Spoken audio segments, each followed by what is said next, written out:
वो मौत को भी मात देकर वापस आ जाएगा। और ऐसे कई उदाहरण आपने सुने भी होंगे जब लोग चमत्कारिक ढंग से मौत के मुंह से बाहर निकलकर एक नया जीवन पाने में कामयाब भी हुए हैं। लेकिन आज जिस व्यक्ति की बात हम करने जा रहे हैं, इसके आगे चमत्कार शब्द थोड़ा छोटा सा लगता है, क्योंकि चमत्कार अमूमन जीवन में एक या दो बार ही होते हैं। लेकिन जॉन ली इतिहास में दर्ज वो व्यक्ति हैं जिनके साथ जीवन दान का चमत्कार एक बार नहीं, दो बार नहीं, बल्कि तीन बार हुआ था। वो भी ऐसे कि मानो जॉन और मौत के बीच खुद भगवान आ गए हों। तो इस कहानी की शुरुआत होती है ब्रिटेन में मौजूद बम्बा कोम्बे नामक एक जगह से, जहां रहने वाले जॉन ली नाम के इस इंसान को 15 नवंबर साल 1884 के दिन पुलिस गिरफ्तार करती है। जॉन पर यह आरोप था कि उसने अपनी ही मालकिन एमा कीस, जिसके घर वो नौकरी करता था, उसका कत्ल कर दिया है। पुलिस ने हत्या का उद्देश्य उस बंगले में रखे पैसों की चोरी को बताया था, जबकि जॉन की गिरफ्तारी इसलिए हुई क्योंकि जिस समय पुलिस मौकाई वारदात पर पहुंचती है तो लाश के पास कोई और नहीं बल्कि खुद जॉन ही मौजूद थे, जिनके कपड़े खून से सने हुए थे और हाथ में चाकू का एक ऐसा निशान था जो इस ओर साफ इशारा कर रहा था कि मानो जॉन के हाथों में कोई चाकू मौजूद हो और उसे हासिल करने में हाथापाई हुई, जिसमें खुद इनका ही हाथ घायल हो गया। पुलिस जॉन को गिरफ्तार करती है और उनके लाख चिल्लाने के बावजूद कि मैं बेकसूर हूँ, मैंने कुछ नहीं किया, आपको कोई गलतफहमी हुई है, जॉन को जेल भेज दिया जाता है। और कुछ ही दिनों में ये केस अदालत में भी पहुंच जाता है, जहां पुलिस जॉन के खिलाफ एक चार्जशीट दायर कर ये बताती है कि जॉन को रंगे हाथों पकड़े जाने के अलावा इन पर कई और भी आपराधिक मुकदमे चल रहे हैं। जब नेवी में रहते हुए भी इन पर चोरी का इल्जाम लगा था, जिसके चलते जॉन को अपनी नौकरी भी गंवानी पड़ी थी। ऐसे में अब स्पष्ट रूप से एमा के मर्डर के तार भी जॉन से ही जुड़ते हुए साफ दिखाई दे रहे थे, क्योंकि उस घर में एमा के अलावा जॉन ही वो इकलौते नौकर थे जो उस समय घर में मौजूद थे, जबकि बाकी के सभी नौकर रोज की तरह अपने अपने स्टाफ क्वार्टर में पहले ही जा चुके थे। वहीं दूसरी और अहम कड़ी ये भी थी कि नेवी में भर्ती होने से पहले भी जॉन एमा के बंगले में ही काम करते थे और नेवी से निष्कासित किए जाने के बाद भी वो वापस उसी बंगले में लौटकर आए थे, जिन्हें अभी वहां लौटे हुए कुछ ही दिन बीते थे। ऐसे में कोर्ट को भी पुलिस का ये तर्क मानना पड़ा कि हो ना हो ये मर्डर चोरी के अपमान से शुरू होकर उसका बदला एमा की जान को लेकर पूरा करने की कहानी थी, जिसके मुख्य और इकलौते आरोपी थे जॉन ली। इस आधार पर जॉन ली को आरोपी माना गया और लगभग 3 महीने लंबे चले इस केस में जॉन को एमा की हत्या का दोषी मानते हुए फांसी की सजा सुना दी गई। उधर जॉन कोर्ट में हुई हर पेशी में केवल एक ही बात कह रहे थे कि उन्होंने एमा का कत्ल नहीं किया, और ये बात मैं और मेरा भगवान दोनों जानते हैं। लेकिन अफसोस कि भगवान के अलावा वहाँ ऐसा कोई गवाह नहीं मिला जो कि अदालत में आकर जॉन के लिए गवाही दे सके।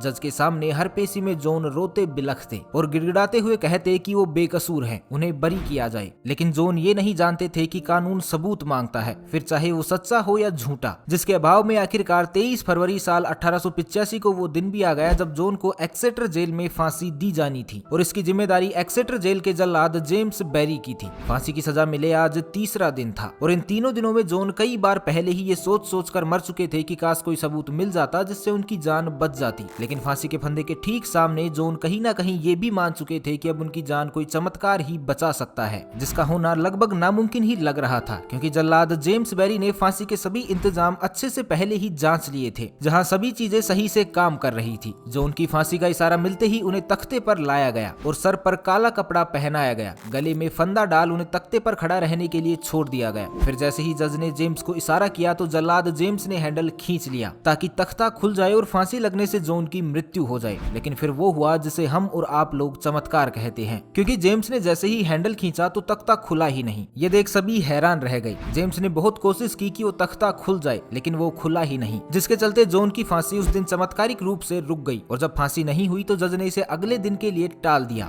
लेकिन शायद अब इस केस में भगवान की एंट्री हो चुकी थी, जिसका पता ना तो जज को था और ना ही जॉन को, और ना ही जल्लाद जेम्स को, क्योंकि अगले दिन भी वही हुआ जो फांसी के पहले दिन हुआ था। जॉन को काला कपड़ा तो पहनाया गया, गले में फंदा भी डाला गया, लेकिन तख्ता एक बार फिर से नहीं खुला। असली चमत्कार तो तब हुआ जब जॉन को तीसरी बार भी फांसी देने की कोशिश हुई, लेकिन तख्ता फिर से नहीं खुला। और फांसी के नियम के अनुसार इसे तय समय के अलावा समय से आगे या फिर पीछे नहीं दिया जा सकता था। इसलिए जॉन का केस एक बार फिर से कोर्ट में चला गया, जिसकी पहली जांच तो ये हुई कि आखिर फांसी पूरी क्यों नहीं हो पाई, जिसमें पता ये चला कि तख्ते के नीचे लोहे का एक टुकड़ा फंसा रह गया था, जो दोनों दरवाजों के बीच अटक जाता था, जिसे जितनी भी बार खोलने का प्रयास किया जाता उतनी ही बार दरवाजा उसमें अटक कर रह जाता, और इस तरह 3 बार दरवाजा न खुलने से हर बार जॉन की जान बच रही थी। इधर जांच की रिपोर्ट आने के बाद जज ने सभी पहलुओं पर एक बार फिर से गौर किया और ये पाया कि जॉन जो खुद अपनी बेगुनाही का सबूत पेश नहीं कर पाई थे, जिसकी वजह से उन्हें फांसी की सजा दी गई थी। लेकिन तय समय पर फांसी अपने अंजाम तक नहीं पहुंच सकी, और वो भी 3 बार की गई कोशिशों के बाद, जिसमें भले ही वो जिंदा बच गए हों, लेकिन मौत का खौफ उन्होंने 3 बार स्वाभाविक रूप से झेला था, जिसे अगर गौर से सोचा जाए तो ये भी मौत की सजा से कहीं ज्यादा बड़ा होता है। तो इसलिए जज ने फैसला लिया कि मानवीय आधार पर ऐसे व्यक्ति को बरी कर देना ही बेहतर होगा। जज का ये फैसला सुनते ही जॉन ली कोर्ट में रोने लगे। इन्हें देख वहाँ मौजूद सभी लोग हैरान रह गए। सभी ने इसे भगवान का चमत्कार बताया, लेकिन जॉन इस पर कुछ नहीं बोले और कोर्ट रूम से बाहर निकलकर कहीं चले गए।